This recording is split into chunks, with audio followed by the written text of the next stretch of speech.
Olá pessoal, eu sou o Rodrigo Campos e esse é o primeiro episódio do podcast Café com Medalha.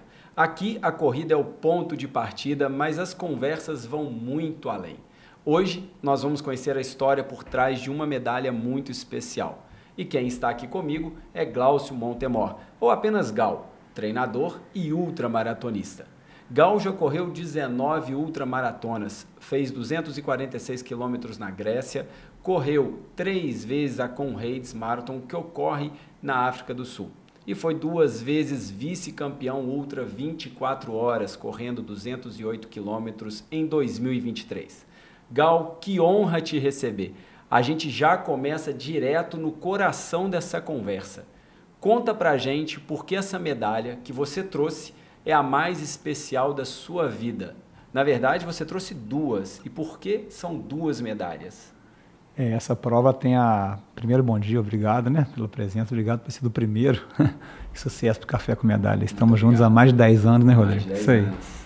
Essa prova foi especial por tudo que ela representa, mas as 2 medalhas, a gente recebe uma medalha assim que chega, na chegada, só que tem 2 dias depois tem uma cerimônia de premiação. Nessa cerimônia a gente recebe a outra medalha e mais os certificados da prova. Então, por isso tem essas 2 medalhas. Legal. E essa é a da Grécia ou é a da África do Sul? Essa é da Grécia. É Espartado na Grécia. E aí, foram quantos quilômetros? 246 quilômetros, exatamente. Né? Cara, é loucura, não? Parece que é, né? Só contando um pouco da história da prova, né? Ela em 490 a.C., né, um mensageiro ateniense, um soldado ateniense chamado Feidípedes, ele foi designado a correr esse percurso de Atenas a Esparta para avisar da guerra, da invasão persa. Então, Atenas é uma cidade mais de cultura e Esparta é uma cidade de guerra. Então, ele foi pedir ajuda a Esparta da invasão persa. Então, ele correu essa distância e, em 83, essa prova foi criada e quem faz essa prova revive os passos do mensageiro Feidípedes, que na época correu essa distância para avisar. Reza a lenda, né? Não existe nenhum registro para avisar da guerra. Então, essa prova, ela é espartana, a gente larga na rua debaixo da Acrópole de Atenas e chega nos pés do rei Leônidas, que é em Esparta. Cara, é uma experiência incrível, né? Porque mistura a corrida, mistura a cultura, história toda e ainda tem essa questão da viagem, né? Porque não é simples fazer uma prova dessa. Não, porque uma você tem um deslocamento, logística, tem um apoio recurso também que financeiro, vai, né? Como é que funciona essa questão do apoio também? Pode escolher a prova com ou sem apoio, né? Tá. No caso, eu escolhi com apoio. Foi minha namorada, Viviane, ela foi de apoio. O apoio paga praticamente tudo que o atleta paga, mas tem direito a tudo que o atleta tem. Porque está incluído na inscrição da prova 6 diárias de hotel, pensão completa, transporte, alimentação, enfim. E o apoio vai de carro. A gente aluga um carro, que é separado da inscrição, o apoio vai de carro, e ele pode nos encontrar e dar algumas coisas para nós em alguns pontos, não são todos. Tem os pontos específicos que o apoio pode encontrar. Então, a gente tem uns pontos de apoio que só a prova pode fornecer e tem um ponto que o apoio pode fornecer. Então, no caso, eu escolhi ir com apoio e a Viviane foi me dando esse suporte durante a prova nos pontos permitidos. Pô, legal. E aí são quantas horas correndo? O limite são 36 horas, o limite da prova. Limite, tá. Eu fechei em 35 horas, 51 minutos e 49 segundos. Cara, eu peguei uma das piores condições climáticas, eu peguei um ano que foi quase 40 graus, estava muito quente. Até saiu no site da prova falando, esse ano foi um ano de calor absurdo e tal. E não dorme? Não dormi, não. Eu só deitei uma vez fazer uma massagem no quilômetro, 150. O resto eu estava correndo, ou caminhando, ou sentado para comer alguma coisa rapidamente. Parar para ficar um tempo parado, não fiz. Eu não gosto de parar muito, o corpo começa a travar todo, então eu fui, quando dava para correr, eu ia caminhando, comendo alguma coisa, caminhando, mas deitar só uma vez durante a prova. Que loucura. E aí, quando você não completa em 36 horas, o pessoal da organização cortado. Já fala, era, acabou? São 74 pontos de corte no caminho, pontos de apoio e de corte. Tá. Então, você pode ser cortado antes ou no corte? final. Desculpa, te cortar. 3 e alguma coisa. Eu não sei exatamente de cabeça, mas a média dá tipo 3,5 por corte. Então, 3, 7, 10, 12, 15, mais ou menos assim. Tem corte que tem 5 km e tem corte com 2. Não lembro de nenhum com menos de 2 ou mais de 5, mas toda hora que tem uma mesa de apoio também é ponto de corte. Entendeu? Lá chama de checkpoint. Então tem um checkpoint, tem uma placa, quilômetro tal, você está tanto da largada, faltando para a chegada, na quilometragem tal, vai fechar a tal hora. Você depois que fechar, está fora da prova, entendeu?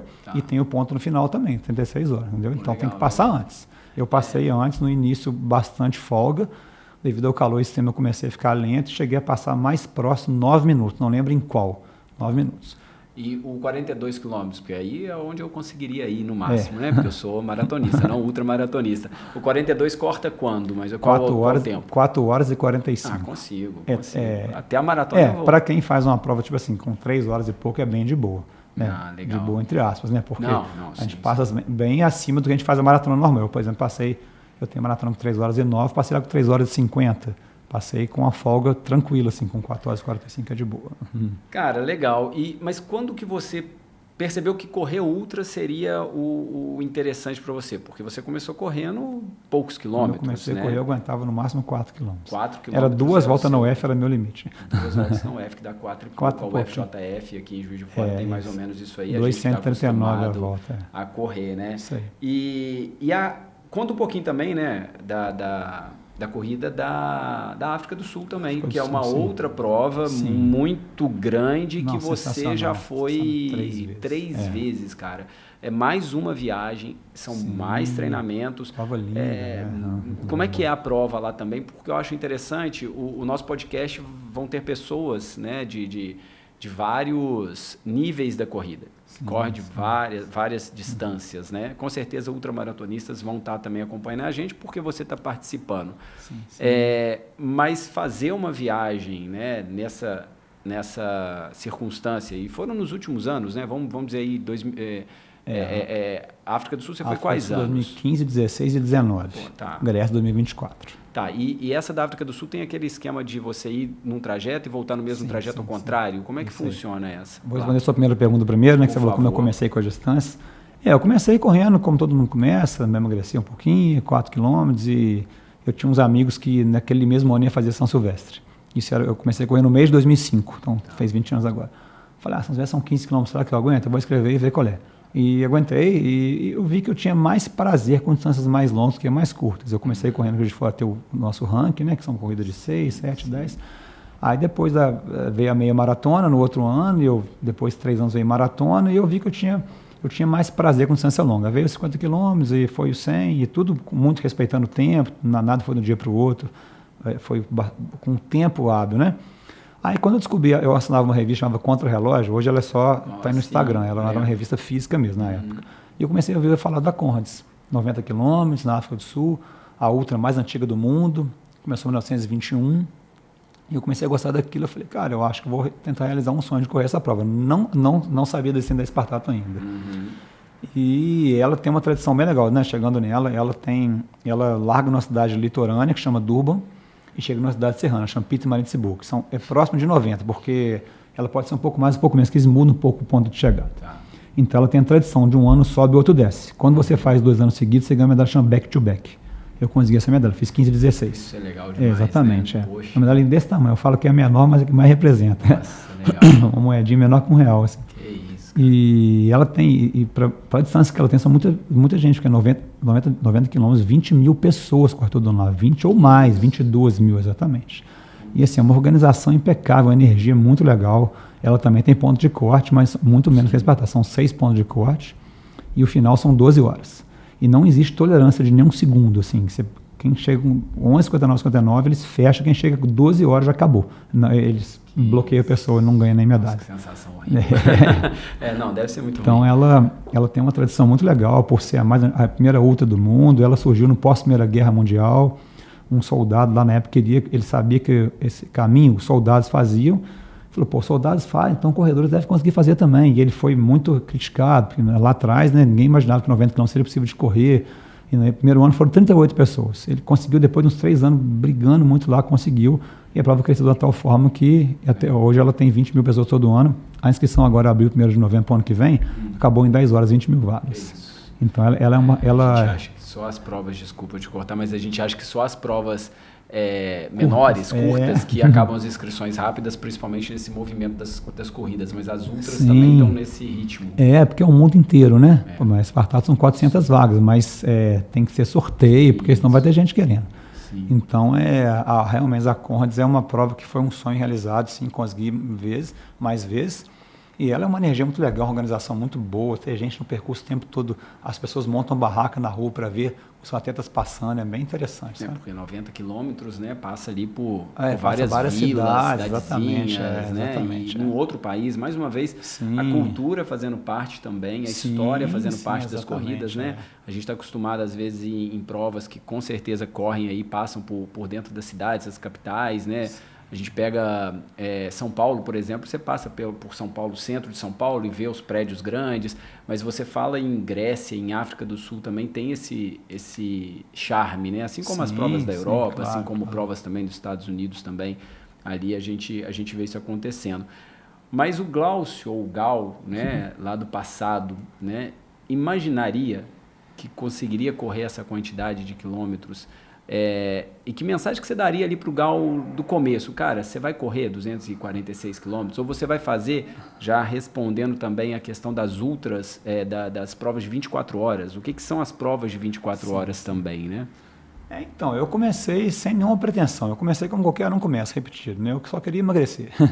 Então, as coisas foram acontecendo naturalmente, sabe? Eu fui gostando de distâncias maiores e eu nada planejei para minha vida. O lugar que eu cheguei hoje, né? Que eu só tenho agradecimento de chegar onde eu cheguei, né? Em relação a resultados, em relação a pessoas que me ajudaram a fazer o que eu fiz, né? 4 vezes uma prova fora do país, né? Nada foi planejado. O planejado fala assim, não imaginei que futuramente eu vou fazer. Não, foi acontecendo. Uhum. A virada de chave, eu acho que foi a minha primeira e única prova de 100 km. Eu já tinha feito 50 km em 2009, aí eu fiz 3 vezes. Em 2013, eu já tinha 8 anos de corrida, eu tomei coragem para encarar uma prova de 100 km. 4 anos depois de 50, eu tomei coragem para o 100. Tá.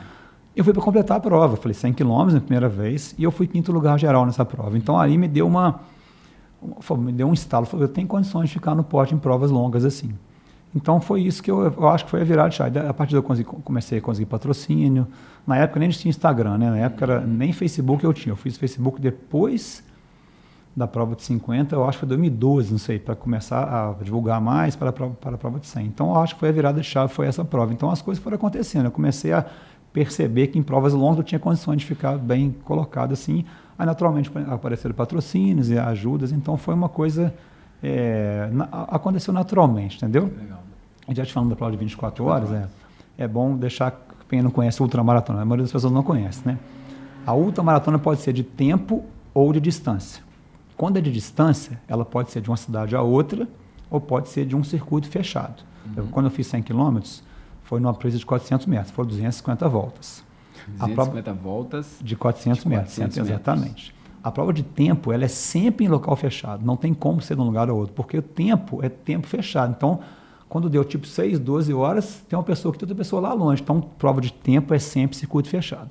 Pode ser em pista de atletismo de 400 metros, pode ser circuito de 1 km, enfim, mas é sempre fechado. Uhum. Eu já fiz prova de 6, 12 e 24, porque o padrão é 6, 12, 24, 48. Tá. 48 eu nunca fiz e não sei se farei um dia, não sei. E eu tenho bom resultado nessas provas. De 12 horas eu tenho 4 provas. Uma eu não estava sentindo bem, parei com 50 quilômetros. As outras eu tenho 107,5, 110, 115 quilômetros. Aí eu tenho 3º, 4º e 6º lugar geral. Tá. E as de 24 horas, que foram 3, 2 no Rio, uma no Paraná. A evolução foi 158 quilômetros, 202 e 208. 158 quilômetros, 10º lugar geral e vice-campeão na faixa etária. E 202, 208 foi no Rio. No Paraná eu tenho 2 vezes vice-campeão geral. Vice-campeão geral. Essa é a minha história na prova de 24 horas. Ano que vem quero fazer uma minha 4ª.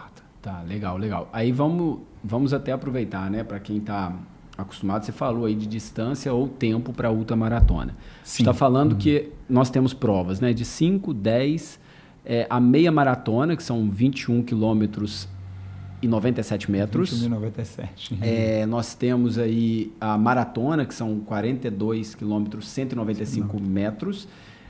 Se eu correr 43 quilômetros, eu sou ultramaratonista? Teoricamente Teoricamente tem a IAU, que é a International Association Ultramarathon. Ela considera que passou de maratona é ultra.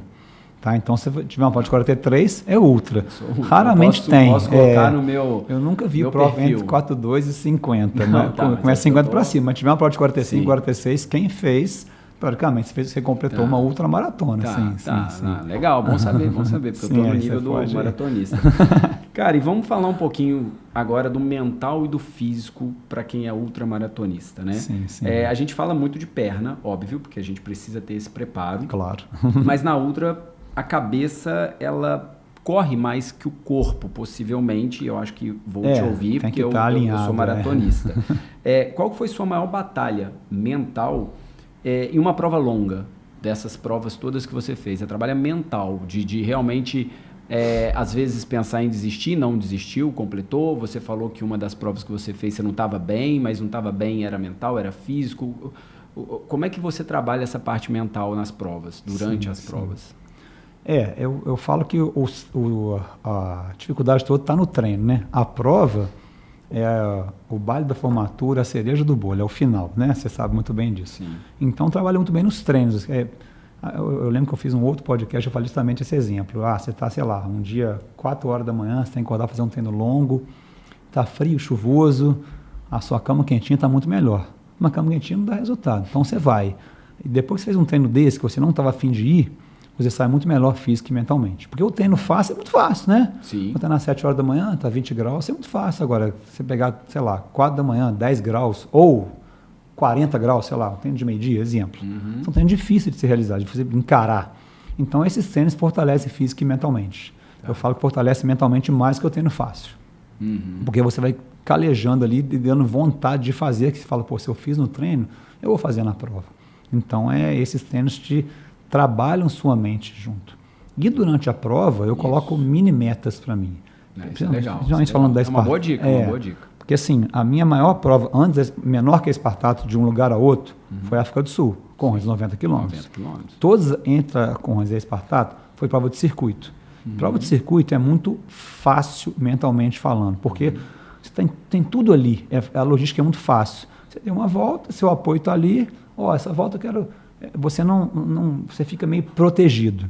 Já na Espartato foi uma prova de distância que você passa em locais de madrugada, em becos, em montanha, em local deserto. Te dá um pouco, não vou falar medo, mas dá um pouco de, cara, onde eu estou? Será que eu vou conseguir chegar? Então essa prova mental tem que estar muito forte. Sim. E tem os pontos de corte. Uma prova de 24 horas normal, se você quiser ficar 2 horas dormindo, depois você volta, nada vai te... Aqui você dormir, o ponto fechou, já era. A não ser que seja com tempo muito sobrando, não foi meu caso nesse dia. Então, assim, eu coloquei, foi a prova que mais testou a minha cabeça, porque quanto mais cansado eu estava, mais força fazia que eu queria fechar. Eu só vou cair se o meu corpo der um colapso, se eu desmaiar aqui. Eu queria muito fechar. Então, assim, eu colocava mini metas, falava, vou até o próximo, eu brincava, eu estou igual Alcoólicos Anônimos, só mais um dia sem beber, eu vou até o próximo ponto. Eu não sabia nem quando faltava para o final, eu vou até o próximo ponto, só mais um ponto, só mais um ponto, só mais um ponto. Então, é isso, é saber que você treinou para aquilo e trabalhar sua mente para você e não deixar nada te abalar, entendeu? Colocar mini metas e eu falava, cara, tantas pessoas me ajudaram para essa prova, patrocínio, rifa, vaquinha, camisa, eu não posso decepcionar ninguém.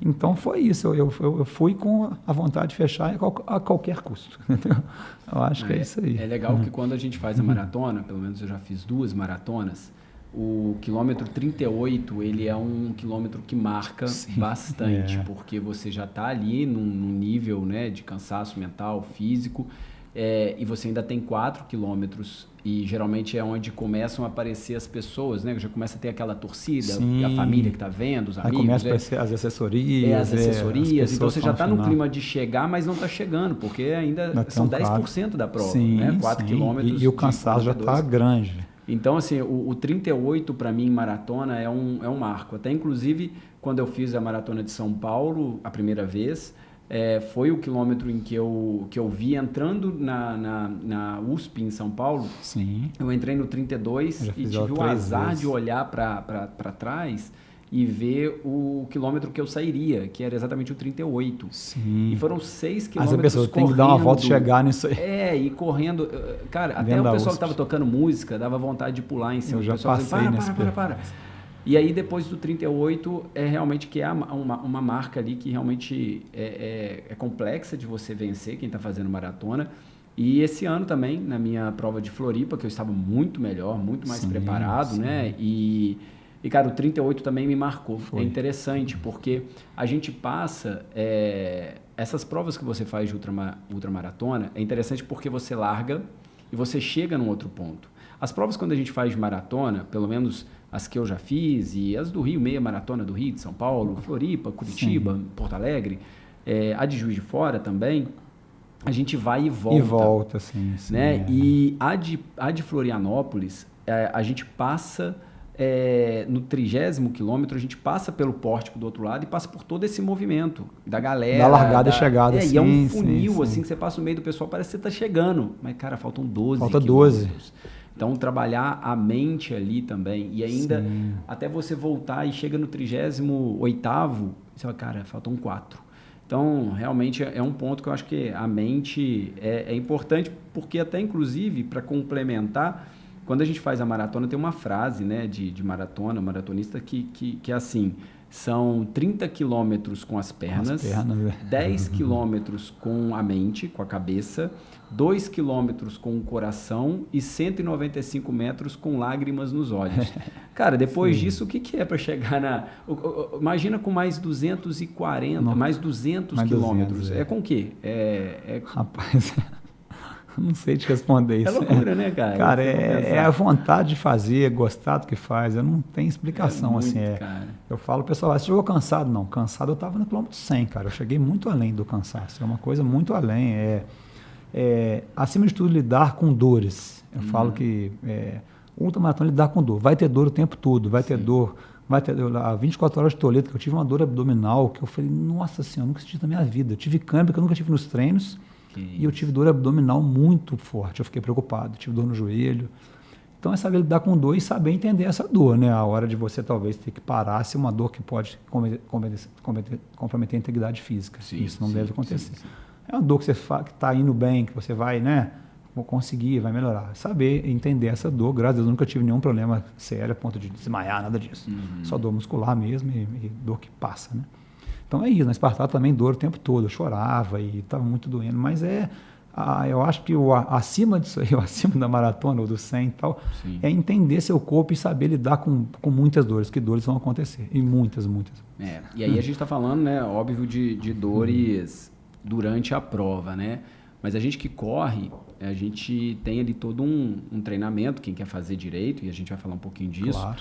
Mas eu lembro que você teve, pelo menos numa dessas provas, ou pré-prova, você teve uma lesão na coluna, se eu não me engano. Posso estar enganado, que não foi lesão, eu vou não sei. Você vai me explicar, mas existe essas situações. Porque eu também, eu não me lesionei até hoje na corrida, não tive nenhum problema muito sério, mas uma meia maratona que eu fiz em Tiradentes, aqui em Minas, que era noturna, eu 3 semanas antes, sei lá, eu fui jogar um futebol, não queria jogar, a galera me falou, não, fica no gol, só ficar no gol.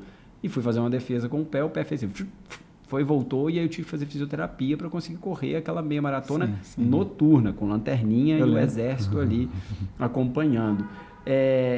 Como é que foi essa questão? E se eu tiver errado, lesão na coluna, por favor, e o quanto isso compromete, né, os treinos? Na verdade, eu estou correndo há 20 anos e meio. Na verdade, eu só tive uma lesão de corrida, que foi no quadril, em 2023.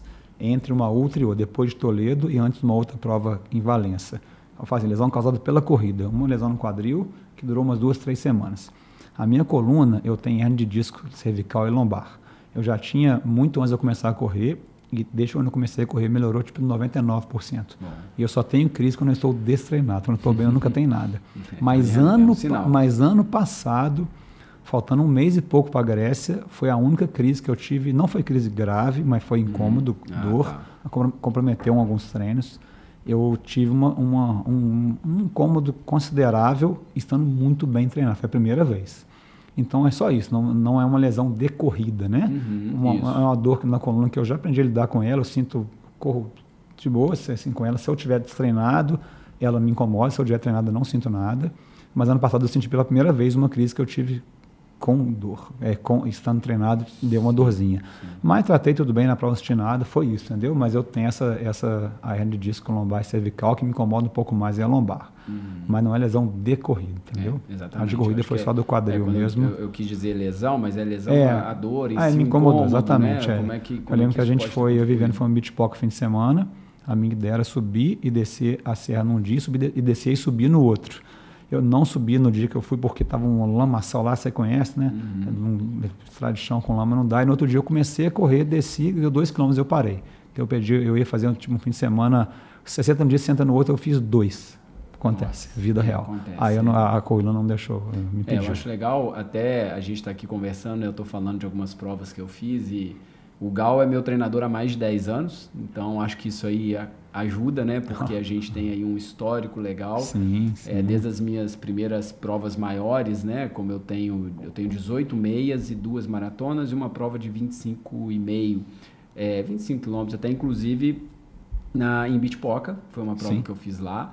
E me acompanha há muito tempo, né? Esse ano eu fiz a minha melhor meia e fiz a minha melhor maratona, de 2, então uma tinha que ser melhor, mas foi esse ano. Foi muito melhor, você deu um show. E eu acho que isso é muito legal ter esse acompanhamento, né? E aí a gente entra, né, nessa questão do profissional né, da educação física, o treinador, né? Hoje você é responsável pela Ultramove junto com o Lucão. Sim. Né? Eu treino com vocês há muito tempo, fiz funcional durante muitos anos, sou seu aluno há muitos anos. E é legal entender como é que você equilibra, né, exatamente essa questão do trabalho, dos treinos longos, a vida pessoal, o sono, a alimentação. Como é que é o seu equilíbrio da vida? Porque o Gal não só corre, né? Não. Você é o Gal ultramaratonista, mas o Gal não só corre, né? Você tem alunos de personal, você tem as planilhas que você monta que são personalizadas também. Eu recebo a minha planilha toda semana personalizada, a gente trabalha os ajustes. Como é que é esse equilíbrio aí do pessoal, do profissional? Sim.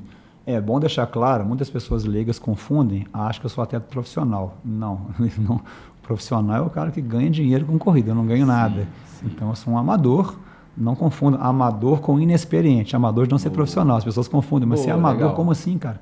Você corre 200, 300 quilômetros? Não, justamente por isso, não tem nenhum profissional que corre acima disso. A maioria, depois de maratona, a grande maioria é amador. Um profissional ou outro, mas a maioria é amador. Sim. Amador de não ser profissional. Né? Então eu não trabalho no intervalo do treino, é o contrário, eu treino no intervalo do meu trabalho. Eu tenho que trabalhar, é o principal, que me dá ganhar pão, meu trabalho, minhas planilhas, meus alunos, né? O treinamento é no intervalo do meu trabalho. Então, é de boa conciliar, claro, né? Eu tenho que trabalhar, não posso trabalhar absurdamente, eu acho que não é nem saudável isso, né? Eu trabalho numa quantidade que eu julgo ser boa para mim e treino de uma forma que eu vou conseguir conciliar com o meu trabalho. Então, dia de semana, geralmente, não tem nenhum treino altamente extenuante, porque tem que trabalhar. E fim de semana tem treinos maiores, tudo depende muito do período de treino, né? Mas dá para conciliar muito de boa, entendeu? Treino cedo e depois tem um dia de trabalho, tudo muito bem planejado, tudo de boa, entendeu? Dá para conciliar com vida social. Eu te falo que nesses 20 anos aí, vão ter 17 anos correndo ultramaratona, eu conto nos dias quando eu deixei de cancelar um evento social para correr, para treinar. Já fiz, claro. Sim, no dia de amanhã tem um treino longo, vamos fazer uma coisa hoje, vamos parar mais cedo. Sim. A vida social. Mas eu concilio muito bem. Quem convive comigo sabe que isso é verdade. Eu sei que né? A gente já encontrou aí em alguns eventos sociais, eu sei como é que é. Eu também, em períodos de provas, assim, principalmente que eu estou me organizando, né? A gente precisa também ter, né, o parceiro, a parceira também precisa entender o nosso lado, né? Envolve isso tudo. A gente passa por situações também que nos deixam para baixo, super normal, mas esse equilíbrio totalmente é necessário, normal, né? Eu acho que isso faz toda a diferença. E aí, pensando, né, nesse lado aí que a gente está vendo das corridas, mais para o lado realmente como treinador, como quem ali orienta os alunos via planilha, via WhatsApp, sim. Né? Que eu sei o quanto é positivo. Esse boom de corridas, né? Esse mercado das corridas está absurdamente grande. Cresceu muito. Eu acho que eu peguei, quando eu comecei a correr, foi 2012. Sim. Eu comecei, minha primeira prova foi 2012. Meu primeiro treino maior e muito louco foi em 2011, que eu até postei outro dia. Você fala. Mas a minha primeira prova, os treinos ali, foi 2012, com um grupo de corrida. Teve um boom ali, teve um movimentozinho. Sim. Depois deu uma baixada no sentido dele, não estava todo mundo fazendo, não estava todo mundo se arrumando para ir correr no domingo de manhã para tirar selfie. Agora está de novo, é um movimento muito grande. O quanto isso é positivo para você como profissional, né? Assim, você aumentou a sua demanda de alunos, você atende alunos do Brasil inteiro, não sei se tem algum morando fora atualmente. Já teve no momento, não, já teve brasileiro morando fora, mas no momento não. Como é que para você no negócio, né, isso foi positivo, esse movimento de corridas? Sim. Quanto mais, né? Quanto mais gente correndo, mais pessoas procuram profissionais da área e é normal. Então, realmente foi positivo, está sendo positivo. Eu tenho bastante aluno no Rio, na capital, Rio Capital. Acho que um falando com o outro, né? Eu acho melhor propaganda boca a boca. Então, realmente foi positivo, tá sendo positivo, né? A corrida é um esporte, mundo democrático, né? Relativamente barato para quem quiser, porque a gente vê muito hoje, pessoal, a corrida é muito caro. É caro se você quiser que seja caro, mas só praticar, né? Só praticar, não para querer em prova cara, não comprar tênis caro, é muito barato, é fácil. Então, não precisa GPS caro, nada disso. Basta se você quiser correr, é barato. Então, isso ajuda pessoas a entrarem na corrida. Então, realmente está sendo positivo para o mercado de corrida, sem dúvida. Você vê a quantidade de mais treinadores aparecendo, né? Sem dúvida nenhuma. O cuidado tem que ser muito grande também, né, Gal? Por exemplo, né, eu acho que você, se alguém bate hoje na sua porta e fala que quer começar a correr, a gente até falou um pouquinho sobre isso, né? A gente precisa entender como é que vai ser esse trabalho do início, com quantos quilômetros que a pessoa começa, como é que você vai orientar a pessoa, porque tem pessoas começando a correr e querendo correr 10 quilômetros, por exemplo. Isso é loucura, né? Eu acho que isso aí é uma loucura, correr 10 quilômetros no começo, essa é a minha visão. E algumas pessoas, infelizmente, se comparam muito à outra. Se a minha amiga está correndo 10 quilômetros, o meu amigo já correu 10. E aí, como é que é esse começo, né? Como é que você orienta quem bater na sua porta, como é que é esse começo? Eu sempre pergunto, eu faço uma anamnese completa. Quem que é essa pessoa que quer começar a correr? Tá, legal. Tem níveis e níveis de pessoa. Tem uma pessoa, talvez ela pode estar acima do peso, sedentário, não correu. Esse é um iniciante completo. Mas tem uma pessoa que quer começar a correr, já está no peso legal, já tem um histórico. Tem um aluno de Piracicaba que ele começou a correr, ele já era ultramaratonista aquático. Ele tinha feito prova de 24 km de água aberta. Então, é um outro nível. O cara já tinha uma história. Tudo bem que ele iniciando na corrida, mas não era um cara iniciante no esporte aeróbico. Então, cada um é cada um. Então, eu vou fazer uma anamnese, saber quem é você. Você já correu? O que você aguenta correr? Qual é o seu objetivo? Então, não existe uma regra, uma receita de bolo para... Você pode correr 10 km no início?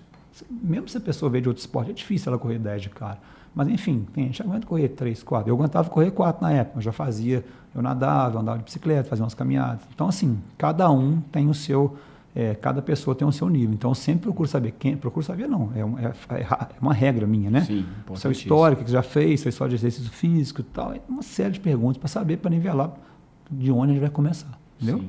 E muitos vão começar caminhando, alternando com corrida, totalmente normal isso, entendeu? Não, e é legal porque as provas mesmo têm a caminhada, né? Você fala assim, tem a caminhada, você vai lá, depois você faz seus 3 ou 5 quilômetros correndo, depois você aumenta para 7, 10. Sim, exatamente. Essa foi a minha escalada até que 2015 foi minha primeira meia maratona, ou seja, 3 anos depois, 2 anos e meio, 3 anos depois da minha primeira corrida, eu tive a meia do Rio de Janeiro, né? Da ASICS. E dali, né, foram agora, em 10 anos, são 18 meias, com um intervalo muito grande ali, interessante, né? Porque eu corri de 2015 a 2017, algumas meias. Depois peguei um gap, um intervalo que eu não sei a razão porque eu não lembro aqui. Aconteceu. E ainda teve a pandemia, né? Eu cheguei a correr de máscara no bairro, para você ter ideia. Eu também corri de máscara na rua. Loucura, né? Essa fase. E aí depois a gente começou a desenvolver mais, né? 23, eu acho que eu fiz 4 ou 5. Ano passado eu fiz 5, se eu não me engano. Esse ano eu estou indo para a terceira meia maratona desse ano, mas a maratona de Florianópolis. E aí, diante disso, né, dessa situação de começar a correr sem apoio, ou começar a correr com planilha aleatória, ou copia e cola do amigo, né? Tem algum outro erro mais comum dos corredores iniciantes que você fala assim, não precisava passar por isso? Eu acho que o principal erro, vamos colocar junto, né? É comparar com o outro. Isso aí não existe, concordo, né, cara? Você é você, eu sou eu.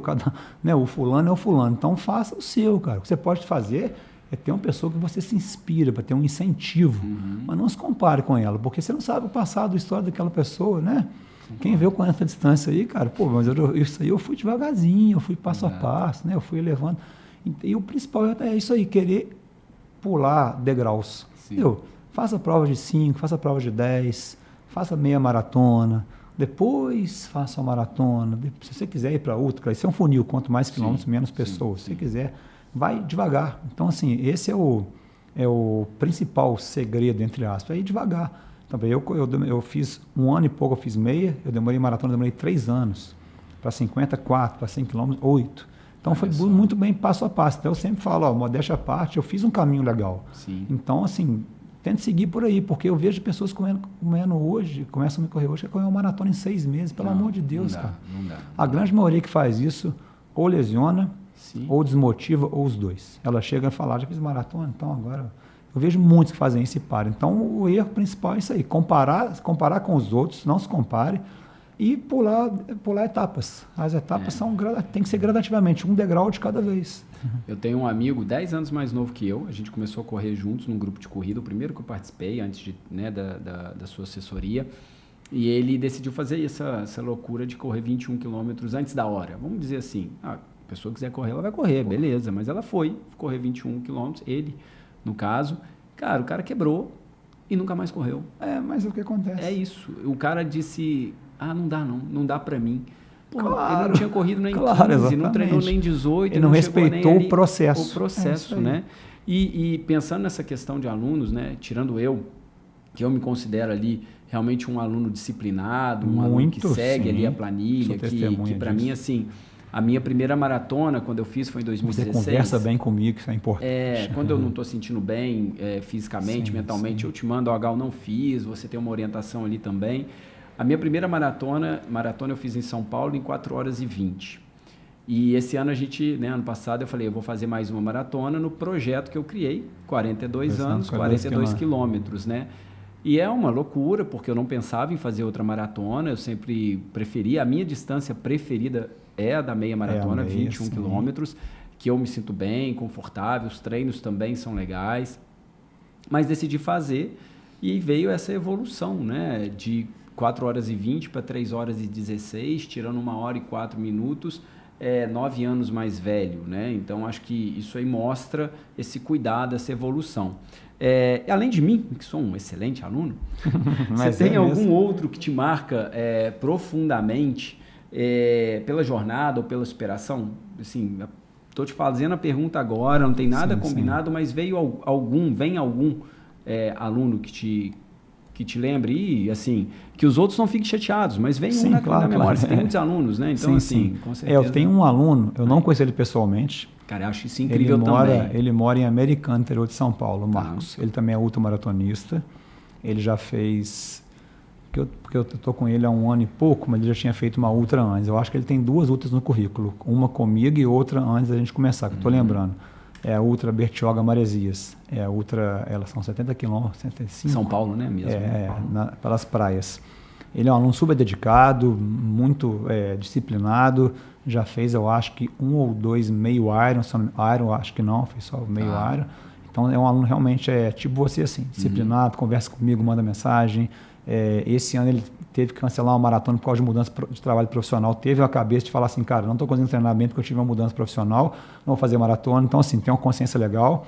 Esse ano ele fez o desafio do Rio completo. 5, 10, meia e maratona em 4 dias seguidos. Isso. Ele quase bateu o RP dele na maratona depois de correr 3 provas antes. Então, é um cara realmente bem dedicado, que eu e ele tem uma afinidade legal, sabe? Apesar de não conhecer. Sim. É um cara que me descobriu em rede social. Já estamos um tempão trabalhando junto aí. É legal falar o RP, né? O RP é o seu recorde pessoal. O seu recorde pessoal na prova, no tempo, na distância. E é interessante, né? Porque a minha melhor meia, meu RP, né, de meia, foi esse ano também. Sim, esse ano você brilhou, né? Esse ano eu tô com um brilho diferente, né? Tô até com o podcast agora falando exatamente disso. Mas eu fiz 1 hora e 33 e alguns segundos ali. Mas a minha melhor meia foi na maratona de Floripa. Porque a melhor passagem da meia você passou abaixo da... Eu passei a 1,32. Sim. Mas, assim, fica o 1,33 registrado, que eu fiz em Belo Horizonte, Minas mesmo, né? Então, acho que é interessante.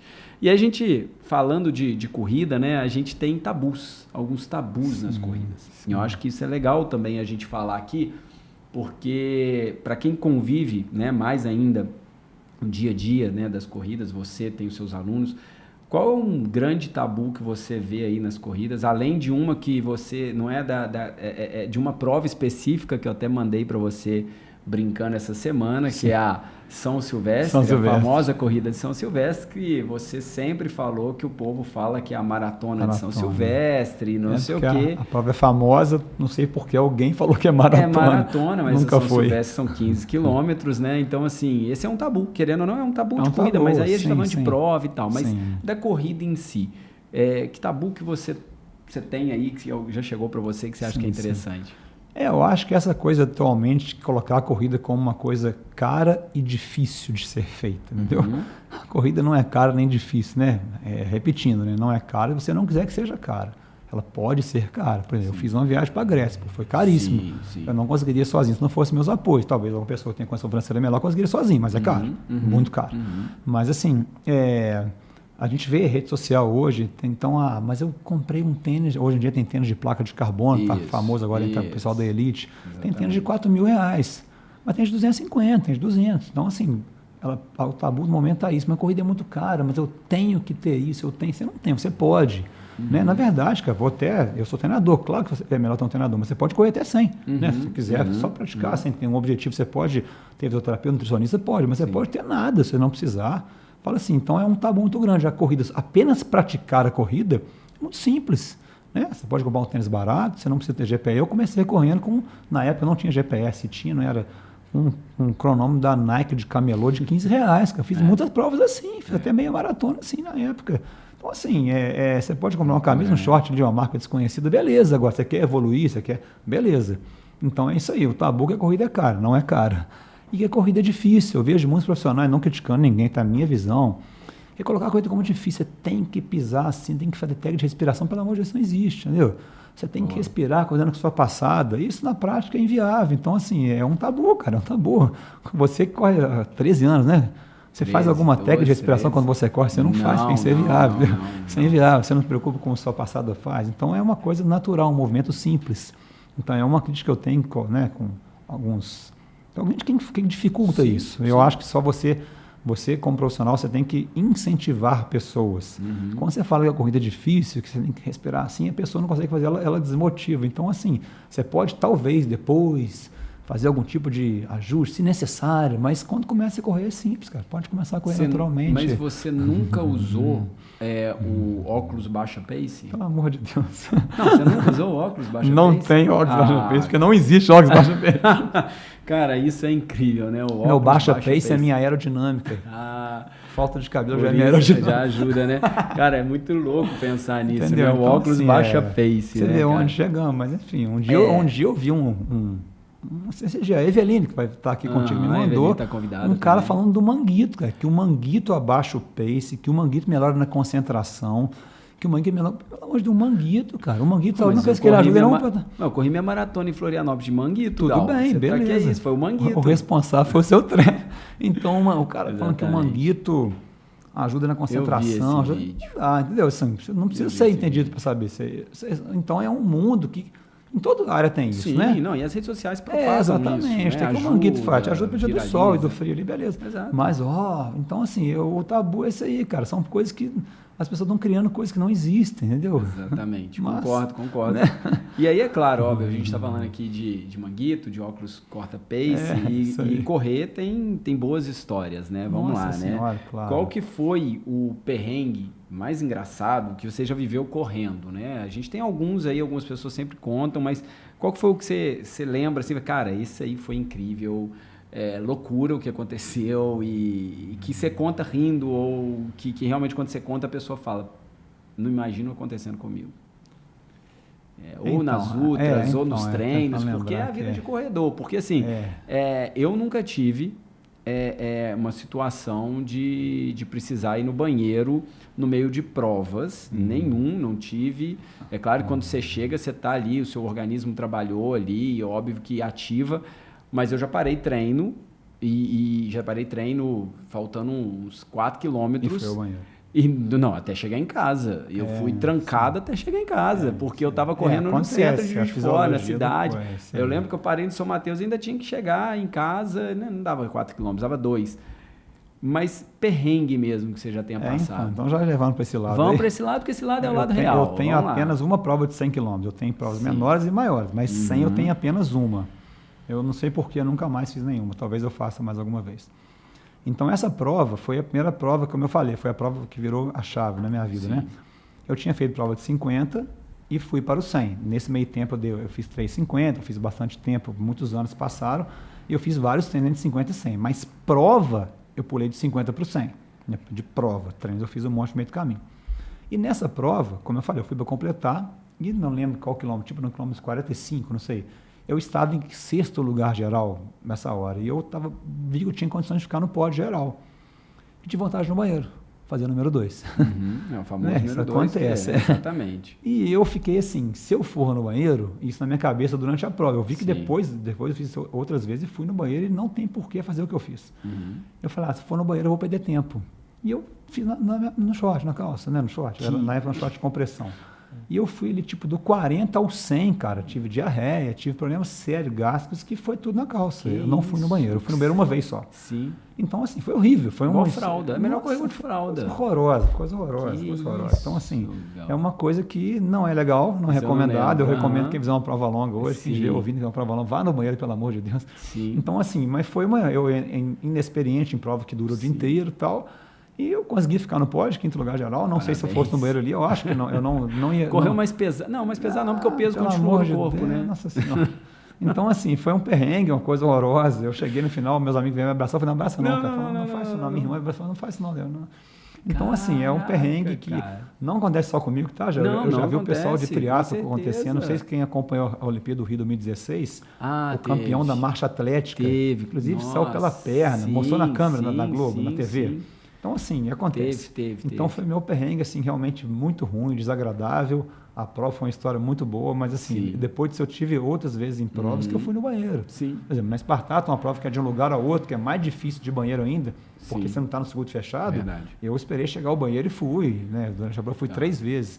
Mas no banheiro, né? Então, assim, não vale a pena fazer isso aí. Não vale a pena, foi um perrengue, foi uma coisa de inexperiência, talvez, além talvez um pouco de erro na parte de hidratação, que me gerou isso. Hoje eu conto que é engraçado isso hoje. Não, é engraçado, mas na hora eu já tive situação de querer fazer xixi numa prova em Buenos Aires, que estava chovendo muito no dia, foi meio complexo o deslocamento, eu peguei carro junto com um peruano, um colombiano e um argentino para a gente chegar na largada e estava chovendo muito. Eu falei, durante a prova eu vou fazer xixi e vai lavar. E durante a prova não choveu.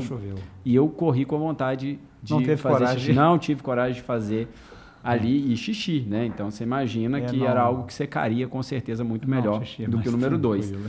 Cara, e aí vamos falar um pouco do Gal, né? Fora do tênis, fora da camisa da Ultramove, né? Quando você... né, tira essa camisa, esquece os treinos, quem que é o Gal? O que o Gal gosta? O que você gosta de fazer? O que a corrida te ensinou sobre disciplina, paciência? Esquece, né? A gente está falando esquecer o Gal no sentido do profissional e do corredor, mas o que a corrida te ensina para o Gal, pessoa comum como nós, que tem ali, né, a Vivi, que você gosta de curtir uma boa música, que eu sei. Claro que você também vai falar, mas o Gal não toma cervejinha, que é o meu... Não, toma um pouquinho. Você toma um pouquinho, mas você gosta mais de drink uma coisa assim. Mas quem é o Gal? O que o Gal gosta? Como é que é? Então, eu falo que você fala fora da corrida, mas a corrida é difícil separar, porque assim... Eu não me imagino não estar correndo. Eu gosto de praticar outros esportes. Eu estava jogando tênis, joguei tênis de mesa. Hoje já jogamos tênis juntos. Jogamos tênis juntos, eu joguei tênis de mesa desde criança. Meu primeiro esporte foi tênis de mesa. Hoje estou jogando vôlei esporadicamente, mas eu falo que eu me sinto sedentário se eu estiver fazendo outro esporte que não seja corrida. Então, eu tenho que estar correndo. Sim. E quando eu estou treinado, eu me sinto uma pessoa melhor. Eu acho que eu vivo melhor, eu consigo dormir melhor, eu me sinto melhor quando eu estou destinado por algum motivo. Esse ano eu tive que fazer 2 cirurgias, eu fiquei quase 2 meses parado. Eu me sinto mal, eu me incomodo comigo mesmo, entendeu?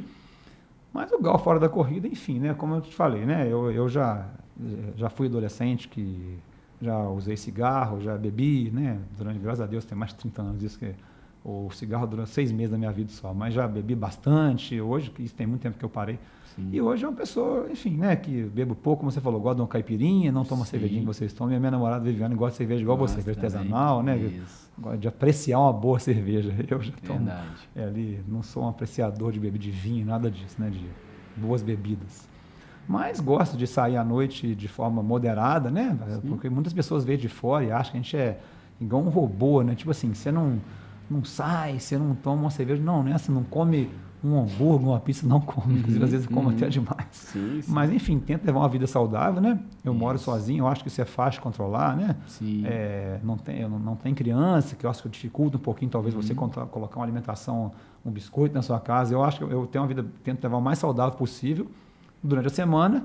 E fim de semana tem a rotina normal de sair, de treinar também, claro. Sim. De talvez comer uma coisa que não é tão saudável assim, né? Mas uma vida normal. Eu não gosto de baladas, virar à noite só uma vez, ou sei lá, tem uma formatura, que é uma coisa muito específica, um casamento, um show, mas normalmente gosto de dormir cedo, né? Mesmo fim de semana. E uma vida saudável sem ser radical, né? Uma vida saudável, naturalmente saudável, com alimentação saudável, mas sem ser radical, quando às vezes extrapola a bebida uma vez ou outra é muito pouquinho. Então, uma vida saudável, uma vida, eu acho que meio que normal, assim, nada demais. Não, mas eu acho que isso é muito bom. Tem que ter o lado social, acho que todos nós temos, né? A gente tem, você tem família, você tem as suas sobrinhas também, tem seus amigos, você ainda tem os amigos de copo, porque você ainda encontra com a galera, né? A gente já fez também...